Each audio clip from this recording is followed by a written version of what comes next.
now to part G of our agenda, Harrison County Foreign Language in the Elementary School. Debbie Nicholson, Coordinator, World Language, West Virginia Department of Education. Good evening. Thank you for having me here. It was just by chance that I attended, not that tall. It was by chance that I attended the Chinese New Year celebration that report and ran into Dr. Manson, and we began talking about the study of foreign language, and specifically to the study of foreign language at the elementary school, which Harrison County has never had a consistent program. We've done some different things. We had a guest speaker. I say we because I taught here 28 years, even though I'm no longer here. But we had the Chinese guest teachers for a few years, and they went to a lot of the elementary schools. But we have not had anything that was continuous. So Dr. Manson expressed an interest in starting an elementary program in Harrison County. And that was it, just an interest. And we had a little short meeting one day and discussed some of those options. So I'm not going to go through this whole printout because I know that you can read. The one thing I want to point out is that the Language Leaper program, which is one of the commercial programs, is currently in use at Nutter Fort Primary by Ms. Sloss and Ms. Mons. They do a great job in implementing that program with the second grade. It is a media-based program that was developed by the West Virginia Department of Education with money from the federal government. The problem with it is that if you ask an elementary teacher to do another preparation and to prepare, to plan something else, they're overwhelmed because they're already overwhelmed before we give them one more thing to do. So it's difficult in that respect. So it's not to say that it's not effective, but when you don't have a native speaking or a speaking teacher there, it is not as effective as it would be if you had someone who speaks the language. If you look at the FLEX program, it's kind of just an exploratory program to expose students to the language. The real goal is just to teach them a little bit in the language to create the interest in another language. The FLEX program is probably what we're looking at, which is foreign language in the elementary school. That is based on about 90 minutes per week. That's the optimal time. It is taught by someone who is certified in the language. It focuses on learning to speak, not just exposure. But in order to do that, what they do is they tend to tie it in with the content. So they may take some of the standards from math, some of the standards from science, some of the standards from social studies, and teach those in the foreign language. So not only are the students getting the basis of the language, they're also getting a reinforcement of the content. Immersion is certainly the most desired model, but it's a little scary also because what happens there is the student learns the language, learns the content in the language a minimum of 50% of the day. So they might learn math and science in whatever language they're studying, and then the other half of the day in English. So it's a little bit fearful for a lot of administrators. So we talked about the FLEX program. I'm not going to go through all the benefits, but I can tell you, as someone who started learning Spanish in the 10th grade, French in the 11th grade, Italian at the university level, if you don't know the language, I could probably stand here and say, hola, me llamo Debbie Nicholson, soy la coordinadora de lenguas extranjeras para el Estado. And you say, wow. Okay? But if there were a native speaker sitting there, they'd be like, okay, she's not native. But at the elementary school level, when they start learning, it's gone. They don't have that American English accent that we have. So the earlier we start, the better. I don't know that anybody can argue that. There are some people who say it's confusing them. They confuse it with English. There's very little research that shows that at all. And what research shows that it all levels out by the third grade. We discussed staffing and, of course, thinking concerning budget. Dr. Manson did not want to jump into hiring other teachers at this point until things got a little further. So we did talk that you cannot just pull a high school teacher in, put them in an elementary school, and it be effective. They have the world language pedagogy, but they don't have the elementary pedagogy, and it makes a big difference. Where to start? That was one of the things we discussed, whether to start in kindergarten, whether to start in 5th grade, because then they'll go on to the middle school program, or what would be better. So that was just a little bit of the conversation. Nothing was decided. What schools to begin and what language. we talked about Italian because of the teachers that are being hired in Harrison County to teach Italian and to possibly begin in the elementary feeder schools of those high schools so that there would be a continuous sequence hopefully at some point. There are 3 in-state models within the state, and I would invite in-state models in West Virginia. I would invite you to visit them if it really interests you and you have the time. We have 2, one in Morgantown. It used to be 2 and they consolidated. But Eastwood offers Spanish now, K to 5. They're K to 3, 90 minutes a week, 4 to 5 they're working on, so that's expected next year. Both Park Street and Eagle Intermediate, one feeds into the other. One's a K to 2, the other is 3 to 5. They offer Spanish also. Again, 4th and 5th grade, they're going things a little strange. K to 2 gets 90 minutes. 4 and 5, grades 4 and 5 get 90 minutes. Grade 3 doesn't get anything at this point. So they're just stretching their teachers as far as they can stretch them. They've been doing this since 2012, so they have a little bit of experience under their belt, and I think they would be good models for you to look at. What I did offer Dr. Manchin was the same thing that we offered, the Department of Education offered to these counties who implemented the programs. We offer professional development to the teachers, not only the foreign language teacher, but also the regular ed teachers, at least a small committee of them, what to expect, what the units will look like, get them started on some thematic planning, and we offer technical support. I visited each of these schools, well, sometimes Morgantown I didn't make it as much, but I visited them on twice a month, just to sit in the classroom, watch the teachers teach, give my advice. What I saw was happening that was great, what I saw that was happening that could be improved.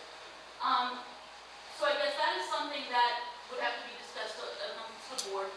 But in the meantime, I have an office at RESA 7, which is where I'm headquartered. And RESA 7 decided to try to expand the study of Chinese throughout the state, because it is the up-and-coming language. And nothing against French teachers, because I also majored in French, but Chinese is also becoming one of those top 3. So what Kathy Heights decided to do was to hire a guest teacher. And then that teacher will teach Chinese virtually. So she will teach Chinese to 29 students in McDowell County at both high schools. There are 2 classes at one high school, 1 class at another high school. And Montague County, bless their hearts, they already have 3 guest teachers hired. And this teacher at RESA 7 will be teaching virtually to Clay-Battelle High School and will teach exploratory to Clay-Battelle Middle School. So we still have some openings for her. What RESA 7 did was divided the teacher's salary by how many students they thought that were feasible. And they are not trying to make a profit. Anything that is up and above would either be refunded to the counties or would be used for supplies and materials. But we would like to offer Harrison County, I would like to offer Harrison County, because Harrison County is my home county, 1 hour per day, 5 days a week of face-to-face instruction with that guest teacher. Now, what school this was, I talked to Mrs. Gilbert from Netherport Primary to see if she might be interested. The reason that I did that was because they have such a strong tie to the Chinese program. They are Confucius Classrooms Network, and I think she will talk about if she gets a chance to speak. But they have a sister school, so there are a lot of things that makes them tied into the Chinese. That's not saying we wouldn't offer it to any other school, but we would like to offer it to them. Of course, there is a cost associated with that. What we divided up as far as the time of the day goes, we would do that 1 hour a day the entire year for $7,000, which is much less than hiring a full-time teacher, but would give those students, I'm not sure how many classrooms Mrs. Gilbert could fit in there, but I know that probably 2 a day, and I think she has some other ideas on how to even reinforce that further. And then at the bottom, I just have some additional resources on immersion. If you ever want to learn a little bit about foreign languages, some of the leaders in foreign language instruction, Arkansas, Minnesota, there's some great YouTube videos out there.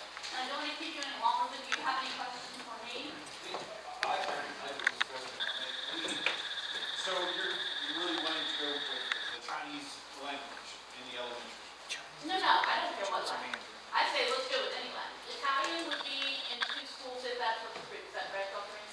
high school.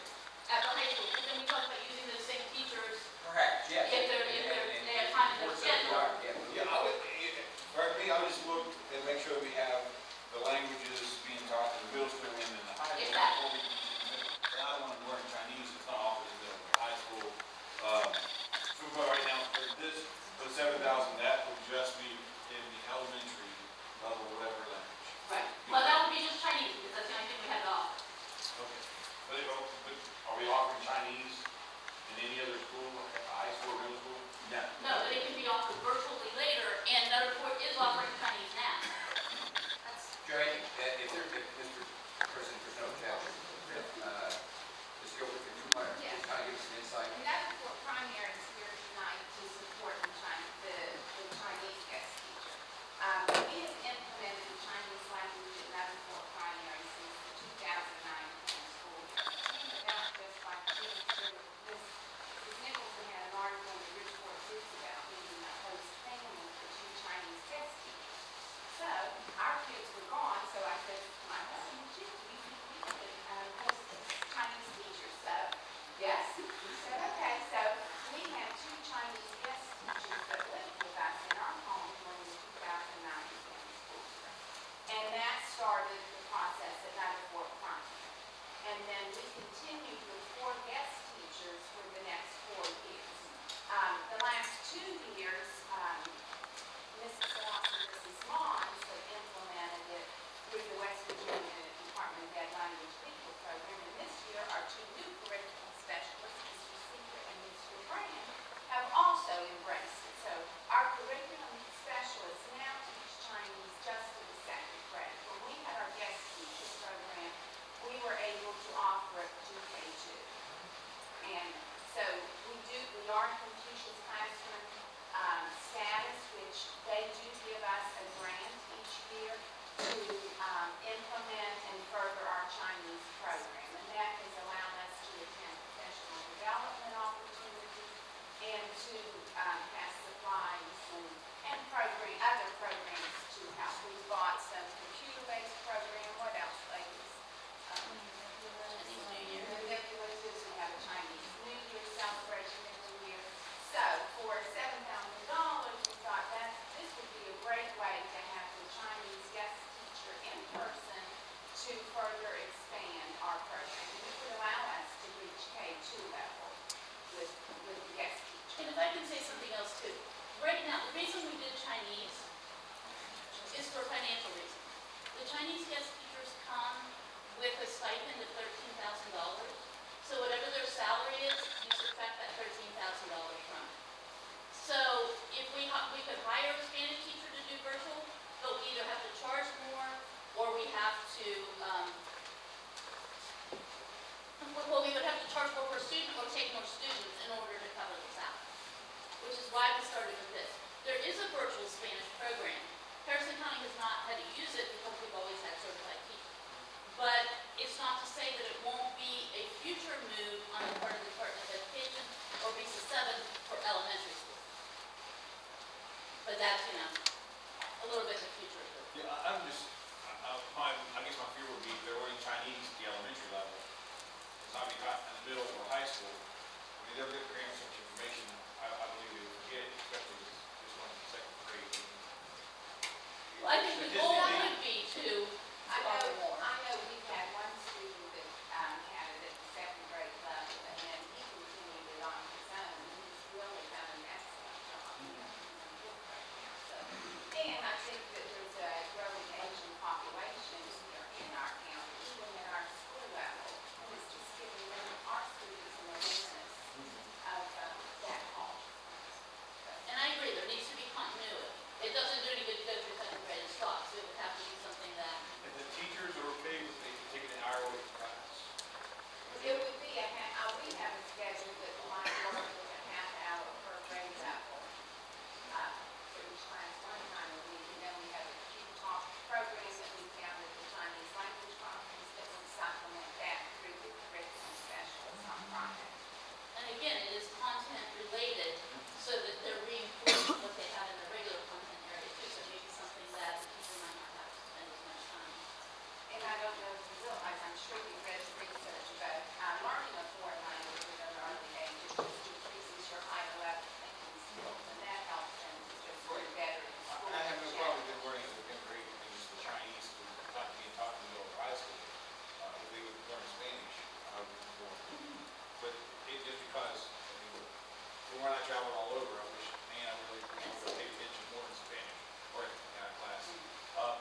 can go on and address what Mr. Doherty is concerning, third, fourth, fifth, sixth? Yes, it is definitely, I mean, the Department of Education certainly is promoting Chinese throughout the state as it becomes a larger language. As you may know, Harrison County had 2 guest teachers in the past, but, you know, with changes in leadership, and I think that they decided to do away with the program. You know, that's always an option to, if it grows and the interest is there, to hire guest teachers. Otherwise, we hope to continue the virtual program so that we can spread, especially to the rural counties like McDowell and the rural areas like Clayton-Sell. But, you know, we want to expand it in any way that we can. And anyone can come to this. Yeah, and I would be excited to see something like that, only because the research that I've read, and correct me if I'm wrong, but suggests that when you introduce the languages, numerous different languages, to children at a developmental stage, it increases their math skills, their reading skills, their English skills, their speaking skills. I mean, from an entire, full-rounded, perspective, it allows the children to have a better understanding of even their own English language. Exactly, and I think that's stated in here as well. Yeah. And it also, there's research that shows that students who study the Chinese language, because of the artistic design of their writing, it helps create that side of the brain as well as the language side. So it supposedly, you know, develops the whole brain rather than the other. That's very exciting to me. Very exciting. I was actually in the meeting with them for this, and I sort of had the same question that you two are asking. And one of the things that she brought up to me is, beyond high school and in our rural market, there is such a need for people that can speak Chinese and all different types of business. And it's basically preparing our students more for an international market. And the fact that it's not taught in every single school is what makes it so, unique and positive for our students, that they have a jump start on it, because it's the #1 language of employment internationally. So when we were discussing this, because I was the same way, I was like, Chinese, why Chinese? And then I learned a lot more about it, but really ultimately it is one of the better languages to teach right now. And again, financially, it's an advantage. Not that we base it all on that, but to get it started school, we decided that Would be in the middle school, high school, which will be $7. it could be, as we grow, yes. We truly hope to have 2 teachers next year. We hope that the program will expand and we'll have 2 virtual teachers based out of grade 7. So yes, it could go on to the middle school. And we offered it to, I know that there were so many things going on with the Italian, and at one point we offered it to Harrison County High School students, but one of the curriculum people told me that there was no interest at this point because of such an Italian program. Because it was the same price, it was $400 per student.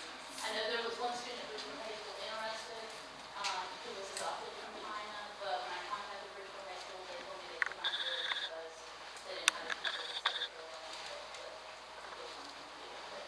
With that being said, all the kids in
makes sense and if it would work out. And I think the Italian also needs to be discussed, because that way you can get those, you know, the Zoll, not just the Chinese, that's the one that's probably gonna cost you money right